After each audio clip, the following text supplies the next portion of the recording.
अस्सलाम वालेकुम everyone, my name is Wasim Abbas और आप देख रहे हैं LDC tube. Today we are going to discuss about JavaScript variable. तो आज हम जो है जावास्क्रिप्ट वेरिएबल के अबाउट डिस्कशन करने जा रहे हैं। इस क्लास में हम वेरिएबल के बारे में सीखेंगे और हम देखते हैं कि वेरिएबल क्या है और हम किस तरह इसका यूज़ करते हैं। तो मैं एक ही साथ यहाँ पर अपना एडिटर जो है वो ओपन कर लेता हूँ। तो आपको पता है हम विजुअल स्टूडियो कोड यूज़ कर रहे हैं।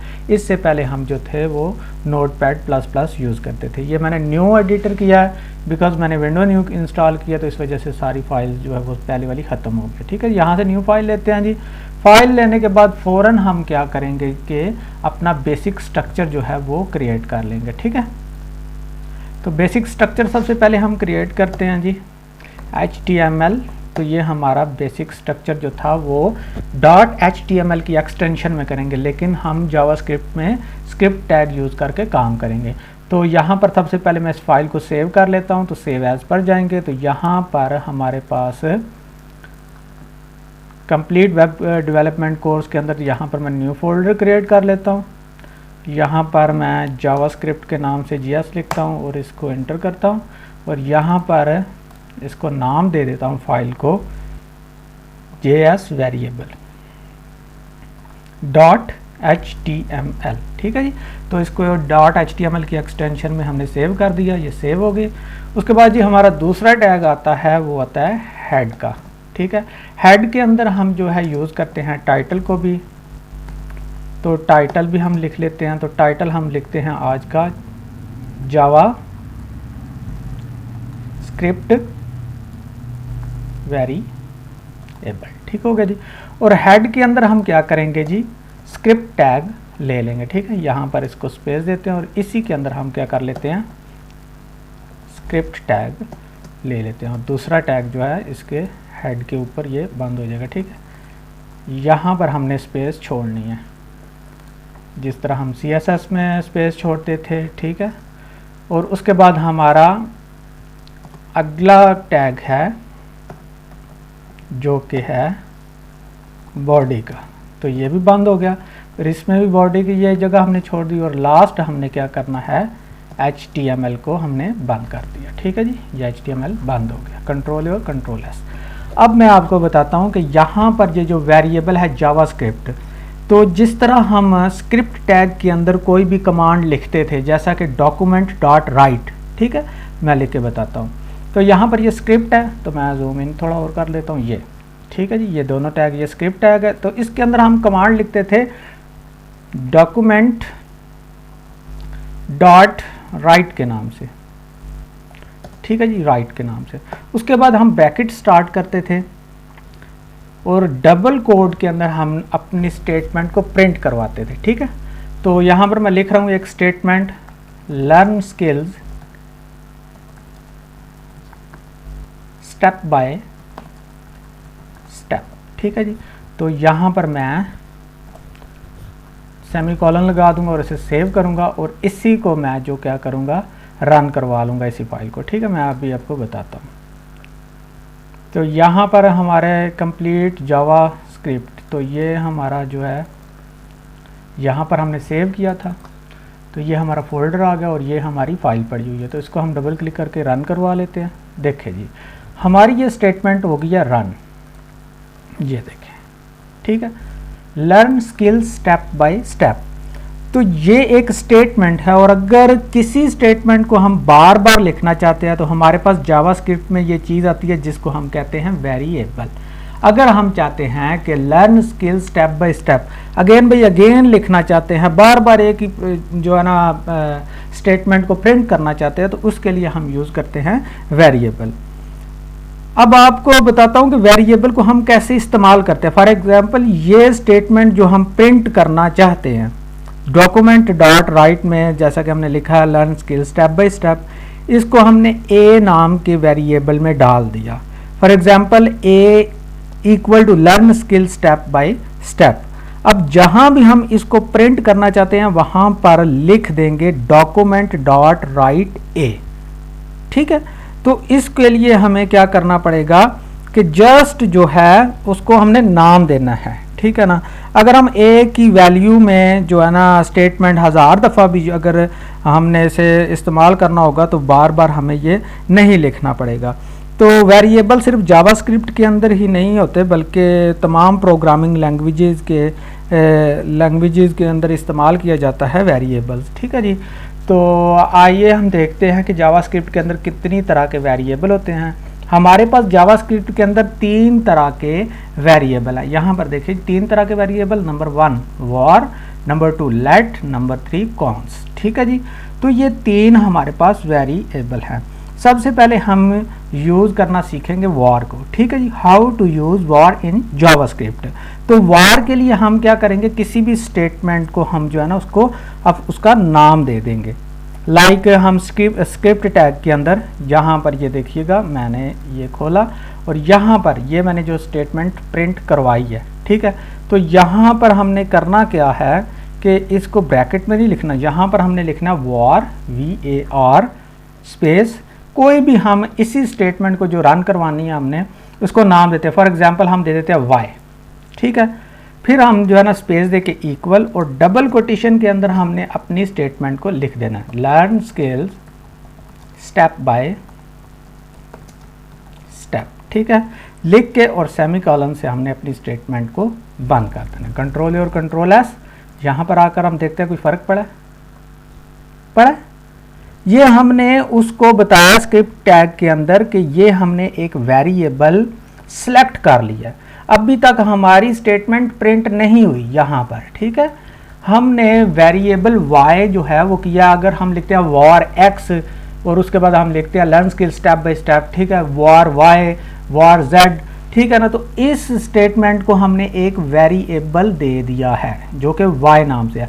अगर हम ये स्टेटमेंट प्रिंट करवाना चाहते हैं तो उसके लिए हम क्या करेंगे, फिर हम लिखेंगे डॉक्यूमेंट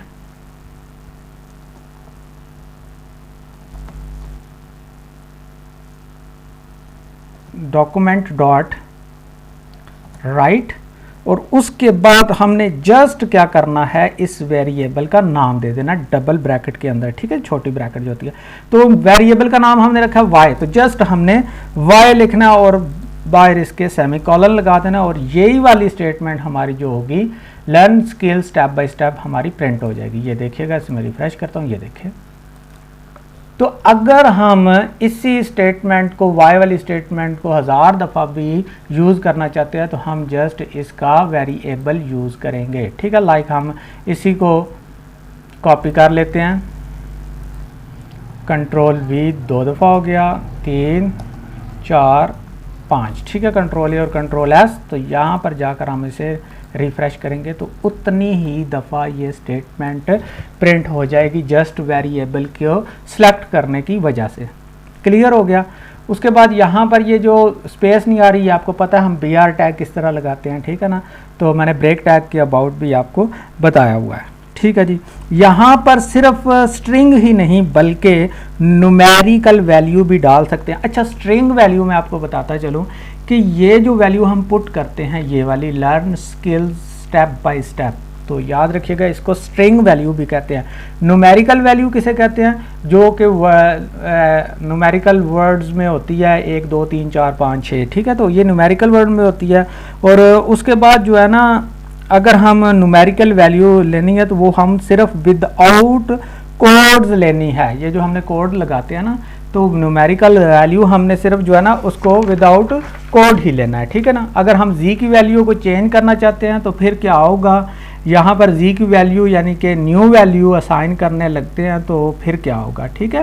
तो इसके अंदर हम ना चेंज भी कर सकते हैं अपने वेरिएबल की वैल्यूज़ को भी, ठीक है, जिसको हम स्ट्रिंग वैल्यू कहते हैं। और उसके बाद जी अगर हम किसी भी ओवरराइट करना चाहते हैं किसी भी वैल्यू को या किसी भी वेरिएबल को, तो उसको दोबारा ओवरराइट करता हूं तो अब हम वेरिएबल की वैल्यू को न्यूमेरिकल देता हूं, ठीक है जी। मैं कह रहा हूं कि अगर ये वाली वैल्यू जो स्ट्रिंग वैल्यू है इसको मैं ओवरराइट कर दूं, यानी कि ये ऊपर की तरफ चली जाए या फिर ख़त्म हो जाए, और इसकी जगह मैं अगर वैल्यू दे देता हूं न्यूमेरिकल, तो वो कैसे दूंगा कि यहाँ पर ये जो मैंने स्टेटमेंट दी हुई है, ये देखिए इसको मैं ख़त्म कर रहा हूँ, यहाँ पर जस्ट एक ही स्ट्रिंग वैल्यू रहेगी ये, ठीक है। अगर मैं इस स्टेटमेंट को ओवर करता हूँ ओवर राइट, तो उसके लिए हमने क्या करना है कि यहाँ पर हमने जस्ट z को वैल्यू देनी है, ठीक है ना, या y को वैल्यू देनी है, जो भी आपने वेरिएबल सिलेक्ट किया होगा, ठीक है। तो फॉर एग्जांपल अगर z की वैल्यू जो है ना वो मैं दे देता हूँ वॉर, तो यहाँ पर ये डबल कोटेशन में आपने नहीं देनी, ठीक है ना। तो इसके अंदर मैं जस्ट लिख देता हूँ 20143 ये वाली, ठीक है, ये वैल्यू मैंने दे दी न्यूमेरिकल। तो इसको आपने याद रखना कि जब भी आप किसी भी वेरिएबल के अंदर न्यूमेरिकल वैल्यू देंगे तो उसमें आपने डबल कोट का इस्तेमाल नहीं करना, ठीक है जी। अब ये वैल्यू हमने प्रिंट करवानी है, ये वाली न्यूमेरिकल वैल्यू, तो उसके लिए डॉक्यूमेंट डॉट राइट, तो वेरिएबल हमारे पास क्या आ जाएगा y, तो इस वैल्यू को ये ओवर राइट कर देगा, ठीक है, इसकी जगह वो वैल्यू आ गई। तो इस तरह होता है ओवर राइट करना। उसके बाद ही अगला है कि हाउ टू जो है ना हम राइट लिखते हैं variable name in the JavaScript, कि हम जावास्क्रिप्ट के अंदर राइट वे कौन सा है जिसको हम यूज़ कर सकते हैं। तो यहाँ पर हमारे पास दूसरी स्लाइड है ये वाली, कि how to write variable name in the JavaScript. तो राइट भी क्या होता है कि जब भी हम कोई चीज़ लिखते हैं, फर्स्ट नेम, यहाँ पर जैसा कि ये फर्स्ट नेम आपको नज़र आ रहा है, तो आपने फर्स्ट का एफ भी छोटा लिखा, बाकी सारे लेटर्स जो है ना आपने स्मॉल लेटर ही लिखे हैं। उसके बाद आपने लिख दिया जी फर्स्ट अंडरस्कोर नेम, तो ये भी राइट भी होता है, आप इस तरह से लिख सकते हैं। उसके बाद आता है फर्स्ट के बाद नेम का एन बड़ा, तो इसको हम कहते हैं कैमल केस। अगर आप कहते हैं जी फर्स्ट के बाद आप जो है ना हाइफन यूज़ करते हैं, तो इसको हम हाइफन केस कहते हैं। उसके बाद फर्स्ट नेम के बाद अगर आप न्यूमेरिकल वैल्यू यूज़ करते हैं तो इसको हम न्यूमेरिकल केस कहते हैं। अगर रॉन्ग भी क्या होता है कि इसके अंदर हम जब फर्स्ट के बाद स्पेस दे देते हैं तो ये रॉन्ग है, आपकी वैल्यू जो है वो प्रिंट नहीं होगी। अगर हम क्या करते हैं पहले न्यूमेरिकल वैल्यू दे देते हैं तो बाद में फर्स्ट नेम देते हैं, तो ये भी रॉन्ग है इसके अंदर, ठीक है जी।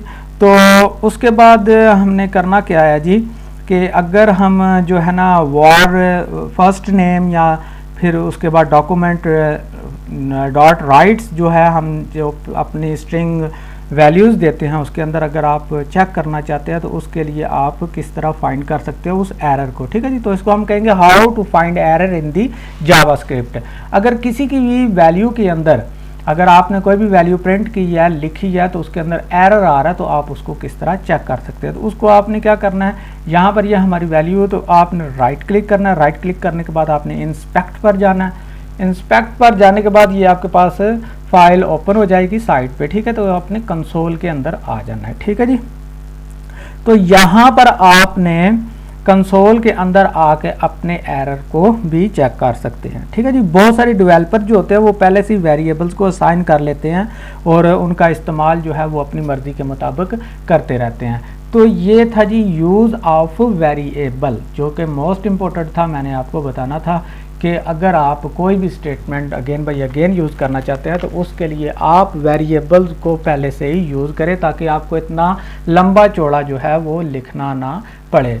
तो इंशाल्लाह जी मैं अब जो है साथ साथ फ्रीलांसर के अबाउट जो पोर्टफोलियो है उसकी डिस्क्रिप्शन, उसकी हेडलाइन, उसके पोर्टल्स वगैरह के अबाउट भी जो है डिस्कशन करने जा रहा हूँ। बिकॉज मैंने बहुत ज़्यादा स्किल्स के अबाउट भी वीडियो डाल दिया, आप लोग स्किल्स सीख भी सकते हैं और फ्रीलांसर पर जाकर अपनी सर्विस को क्लाइंट के साथ सेल भी कर सकते हैं जी। बहुत बहुत शुक्रिया जी। तमाम दोस्तों एंड स्टूडेंट्स से गुजारिश है मेरे चैनल को सब्सक्राइब कीजिए, साथ लगे हुए बेल आइकन को क्लिक कर लीजिए ताकि हर आने वाली वेब डेवलपमेंट की वीडियोज़ आप तक पहुँचती रहे और आप ये स्किल्स सीखते रहे और अपने नॉलेज में इजाफा करते रहे। Thank you very much and अल्लाह हाफिज़।